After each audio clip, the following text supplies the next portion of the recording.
we should look at the genesis, and that's very important because if you look at the history, Balochistan, I would say, is the fault line in Pakistan's overall structure because of various reasons. And somehow India has been very, very focused to not go back too far. Like Kulbhushan Yadav was a enterprise of $500 million to basically destabilize through terrorism and all that. So there are international proofs that he was taken to international court and all that. And then, of course, is the persistent policy of, I would say, successive government, but especially Modi government. I remember Modi's, I think, initial speech when he came from rampart of Red Fort that, Balochistan people are calling me and all that. Then we have Doval's national security advisor such a number of times that this is the area where we can hit. And then also it converges with a lot of other powers, I would say, especially Israel. You look at Iran, Sistan of Balochistan. So it's a big, I would say, global power play and especially Indian interest. So I would say that this is the background. And now they feel that probably by supporting these terrorist organizations, they can at least check the development of Balochistan should not become mainstream. And then, of course, create a situation, project Pakistan as a destabilized, you know, country where you can't bring, foreign direct investment and all that. So I think this is the background. Now coming to the Operation Harrow, so-called black, this storm. Basically, this was again, I would say, triggered by some kind of frustration also, although it was a widespread. At least they were able to, achieve the perception that they could hit across Balochistan, including Quetta. That last 3 months we've seen a lot of successes by the military and army, AFC, and law enforcement. I think some work done by the political leadership of Balochistan and pushing back. So we saw basically a decline in, let's say, terrorist attacks. So they were kind of on the defensive. And most probably it was triggered by one was 26th January, the important date. India always links some of the dates with terrorist attacks in Pakistan, whether they are false flag or otherwise. So this was probably a gift to be given to Modi closer to 26. So they did not succeed. Probably 27, 28, they started happening.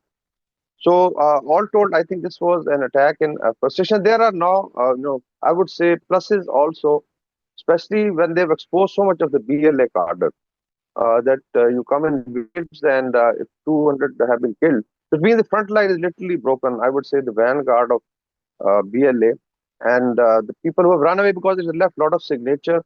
There are trails, on bikes and all that going to mountains and caves. So it's very easy now to pick them. And probably this is the time that Pakistan government, military and law enforcement should not go and crush it, whatever the information is available. But they were able to create an impression of instability, widespread attacks, and then it was supported. I would say there were three characters of this attack: were increased violence, then you had chaos, and then there was an information war from Godi media, social media handlers. So I think this was orchestrated. Probably they generally knew it that something was coming. I think I would say that both things, because one should take it with a pinch of salt. That if they are able to attack, then definitely they are more organized. But as I said, that last 3 months we saw a lot of, basically actions by the military and tests going on the defensive. So there's a kind of desperation also to do something. Now it all depends on how we move from here. I've been highlighting on the media that, of course, this is military instrument is one part, law enforcement, governance. Then is the political part to be played by, I actually highlighted a number of forums, by the, I would say, political elite of Balochistan, whether they are Pashtuns or Brahmis or Baloch or even come from Makran belt or Hazara community.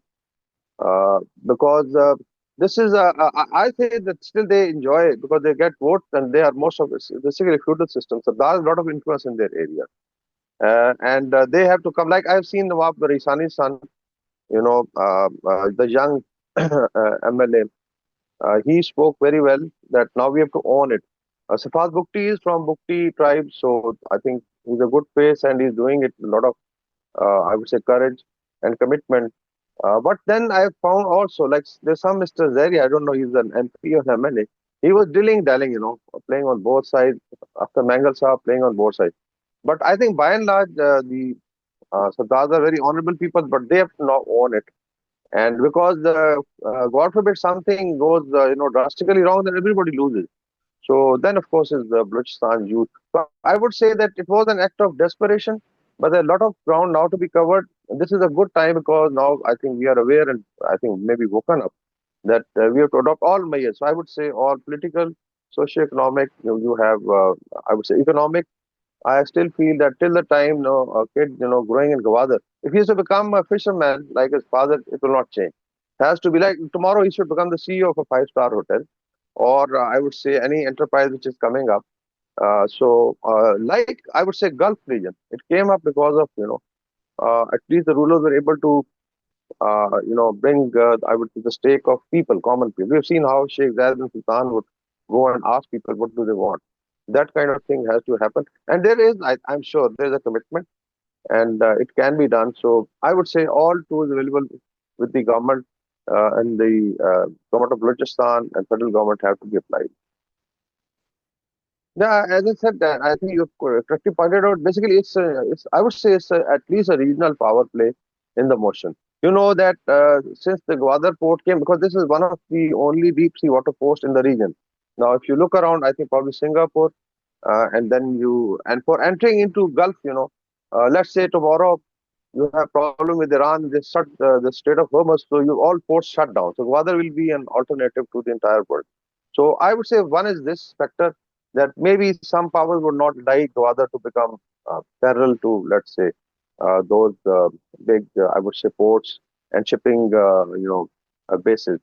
The other is, I would say that generally we believe that friendly countries are supposed to follow a policy which is pro-Pakistan. It is not. In real politics, it is your own interest. We have seen their investment in India. We have seen recent visits also. So it means that they are going to look at their own interests. Then comes the question of Iran. Sistan of Balochistan has become very important. That's why in Turkey there's a lot of discussion that case Iran falls, there's a huge problem for Pakistan and Turkey and also Middle East because there are three vectors which will. So just imagine how we are connected. So Sistan of Balochistan becoming destabilized means Balochistan will have serious problems. So all told, if you combine, and within that now comes the interest of India, maybe combining with these powers, there's a lot of money. And if you look at the money trail also, a lot of it flows to Gulf region. I'll not name the countries, but I'm sure people understand. And it's always good to talk because we should not be, always, when it comes to national interest. Now in China, I think it's a critical moment. They have a serious problem in Afghanistan for their investment, like Haji Cake, these iron ore mines. Then they had problem with, I think, Tajikistan engineers working on gold mines. And there's a very strange person. Like here, we have a lot of diaspora from Afghanistan who are in the academia and Turkey. And actually, they are paying that they should get rid of Taliban regime. But they are saying that now Taliban is playing a very dangerous game with China also. So I'm sure in the larger context, China should understand that both their strategic, I would say, prongs in Pakistan to CPEC, and of course, they had offered extension of CPEC to Afghanistan. They will be compromised in case things keep going like that. And I'm sure China could play a lot. They've already mentioned that probably they could help build up the security. And Pakistan, China has, I think, defense cooperation also. But they have to now also look at the terror financing and also exposing these groups.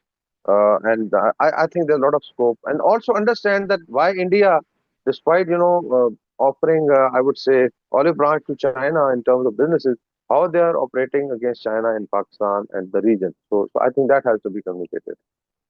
Yeah, again, a very critical issue, and this is also a legacy of last, I would say, at least 5 decades now. And I think first step was to repatriate illegal Afghans because that creates a black hole or a strategic space in KP and Bluch, wherever they were camps. I remember I served in Balochistan for about 5 terms, 5 tenures, maybe 12 years. And I've seen how Quetta was surrounded by these camps, the ones. But then, of course, we hosted them. So, whatever the reason. But this area became a black hole. And you understand the Afghan-Pakistan border is again, they are divided houses, they are divided villages, one on this side, one on that side. Uh, Cultural, social, and relationships. And there was also a lot of legal movement. People don't know, probably, I think 300,000 people would move across the border every month. This is normal legal movement. So these are the issues. And then, of course, are there sleeper cells in Pakistan. So I think you are right that when you are fencing the border, it's not enough. There have to be border control. And now we have the technology, surveillance stone and all that. A lot of border has been fenced. Then, of course, you remember their business communities along the border in both KP, especially in Balochistan, which involves in smuggling. Like Chaman, businessmen, some of them, I not say. So it's their lifeline. Same is true, Iranian, oil, illegal oil coming. Despite there are certain quotas, but then it would flow. And I would say, I think last 2 years I've been highlighting that ultimately it is the border control is with the law enforcement and military, so they have to tighten everything. So that has been done also, but still I think there are loopholes to be plugged in. And I think just a quick reference to what we do with Afghanistan and India. Since everybody says, your defense minister says, there is a proof and all that, but then there has to be now an action. So if India is 10 times larger in terms of budget, military, let's say 3 times, at least we can do, let's say one third in terms of military and one tenth in terms of media. So I think India has to be hit offensively on all the fault lines with all the tools, diplomatic, economic, psychosocial, informational, at least. And same is true for Afghanistan. We have to expose it. And then, of course, there are regional diplomatic mechanisms. We can bring in friends who can, like Saudi Arabia, China. I'm sure they have interest in Afghanistan also. Turkey is very forthcoming. I think they've been trying to help. But all kind of, and this has to be focused. Like I say, India is now focused on Balochistan for last at least 2 decades. Recorded that they are focused that they have to do something. So that kind of focus, like Dover said, offensive defense. You have to. India has, 101 fault lines, so we should be focusing on that. Unfortunately, that's how it is, and that's how it has to be played. Okay, I'd just like to slightly, diverge from this and then come back. One major aspect is missing person. I think this is one of the moot points by BYC. Somehow, it's very. I would say, unfortunately, in Pakistan, we don't, look at the data. I'll just give you a comparison, and then it's a crude comparison. Like there is a report of 2,000 plus and minus missing person, which is recorded, acknowledged. Maybe the militant groups or terrorists say it's 10,000. So let's suppose they are 10,000. Bashir Zeb is the part of the missing person list. A lot of BYC guys have been, and then we talked of forest border. A lot of them moved to Afghanistan. So let's say it is 10,000. In India today, and this is Indian figures, the missing person figure is 8,75,000. And this is Indian source. You can Google it. Two-thirds of them are women, including minors. And it's not only that it's related to psychosocial. There are criminal gangs, and then of course the state does it. There are 14,000 Kashmiri kids since I think August 2019, which are missing. But does it become a moot point in US? Again, 400,000 missing persons is a very normal thing every year. At the end of the year, they say 100,000 we cannot trace. So they are able to probably trace. And now Epstein file just link it what was happening to these minor kids. So this is the and same is true in Iran problem. So why it became, I think, I would say now the onus is on the government, political engagement of the youth. Yes, this perception has, I would say, it should be zero missing person. But looking at circumstances, it is not possible. If you look at other countries, Russia, there will be enormous number. So it means that there has to be engagement of the youth. I have been saying it a number of times.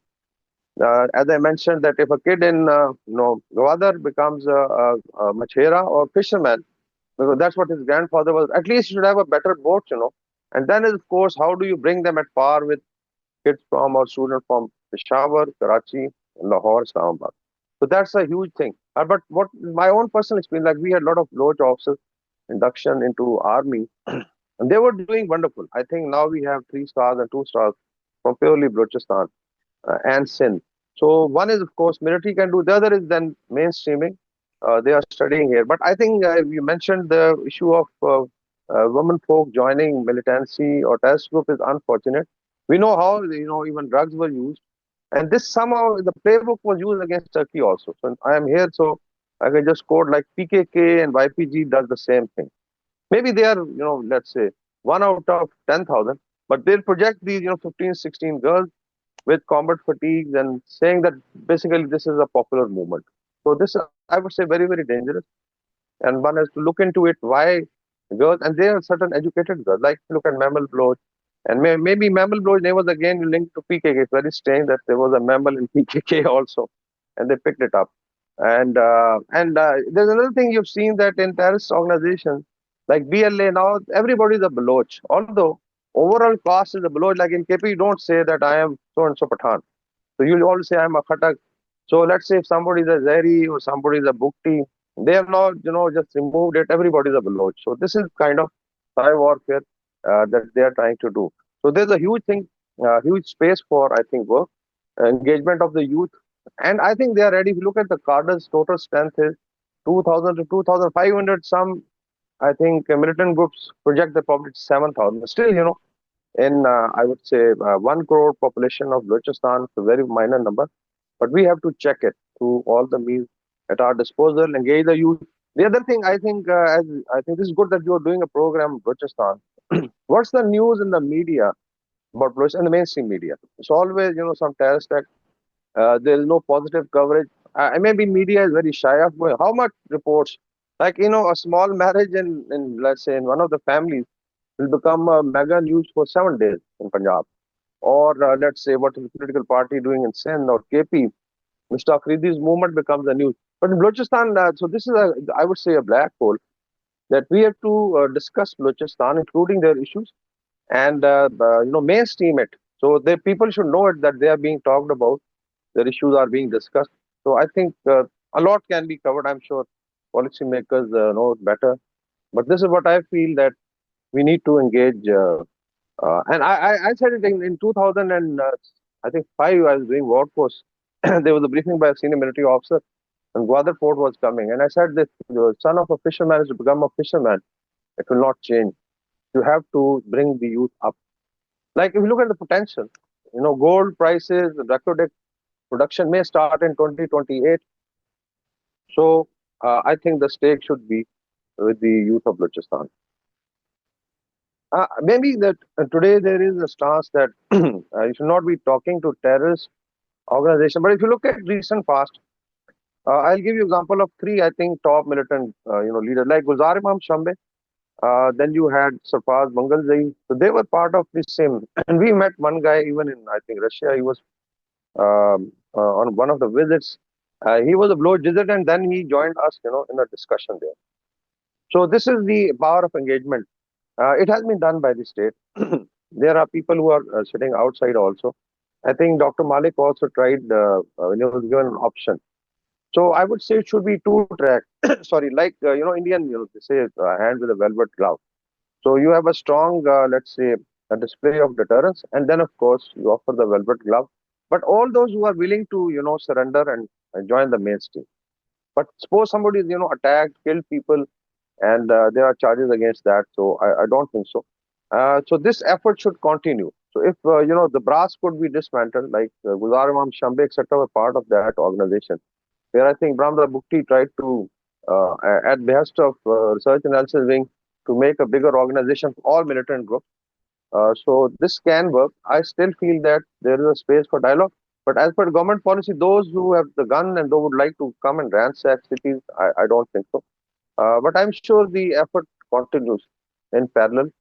Main thing is, ownership by the Sardars. So this, I think, is critical.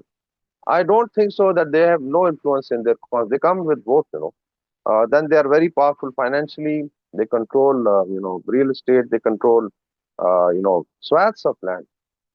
So it means that they have a lot of influence. And still, there's some, I'm sure, respect in the lower middle class for the Sardar. And now I see a lot of people who are very, I would say, talking openly and sensibly, giving good recommend. Like I think some Mr. Kakar, I've seen one of his blogs or discussions. So there are good suggestions. Maybe we should listen to what is there. I don't think so. The grievances are enormous or unsurmountable. Basically, engagement of people, of the youth. I don't think so. People like looting of banks or ransacking of cities and putting women folk into militancy or terrorism. I don't think any Baloch culture would allow it. And now I think people are educated. They know it.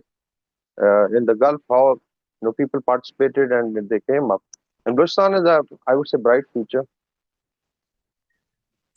I think maybe we also, I think, mentioned that Balochistan should be given to him for, I don't know what he said was probably as a kind of area and he can independently do it based on the resources. Maybe this is one factor. If you look at the treatment of, let's say, Baloch in Punjab or KP, I don't think so there's any prejudice. And if you look at how, let's say, other communities were targeted, now even Baloch have been targeted. All are Pakistanis, like Punjabi, they started with, this is very typical, like in Bangladesh, Punjabi army, Punjabi people. And today, probably Bengalis realize that they were taken for a ride. So, same, I think this is that basically playbook. The grievances are genuine, I would say. Basically, it's the stake. If you look at poverty figures, definitely Balochistan is not doing very well. But ultimately, these are the MNA who stops them from development. I remember that in, I think, 2005, there was a survey of, rural area roads, and they just existed on papers. The roads will be built on papers and then destroyed by floods on paper, and then next year they'll be. So honestly, and maybe this was mostly in underdeveloped areas. But now communication infrastructure has improved. I'm sure the gentleman that you have mentioned, he has a lot of other good recommendation. I've seen his discussions, so I'm sure we can pick up a good point. But saying that Indian involvement just fraction, I think this is slightly too much. I would say there's a major involvement. It's very easy to, because in terms of hybrid war, like Iran protests, you've seen that there were a couple of thousand, but the way it was projected, like lakhs of people were out, and then state was able to control them. But on the media, it appeared revolutionary state. So this is the power of, I would say, hybrid war, information warfare. So we can balance it out, that how much is the Indian involvement. But ultimately, I think I agree that it has to be stake of people, poverty alleviation, especially the youth. Youth is the future, and you can discuss with them, and then of course, but like missing person, why don't we confront them with the data? I'm not saying that this is good. Even 2,000 people or 10,000 is too much for any Pakistani to be missing. But here you have a state democracy with 8 lakh 70. So you have to actually contrast. Yesterday there was a burning and ransacking of Muslims in Uttarakhand. And it was worse than what we've seen in Balochistan. Look at the fire. But Indian media was not covering that. So just how do you basically develop a perception? So I'm sure we should take, I think it's always better to be a devil's advocate because that's how you can improve. So you listen to all the recommendations, and I'm sure when you sit down, there are brothers. It's very interesting that more Baloch live in probably Punjab than Balochistan. Maybe there are figures. Look at southern Balochistan. I come from an area like we have Jamalis and Mazaris in my village, So there are Baloch tribes. So if you look at South Punjab all the way, it has probably more Baloch than Balochistan. So same is true like Peshawar, Karachi has more Pashtuns than Kabul. Just imagine. So these are the kind of things that we need to discuss for genuine grievances, I'm sure.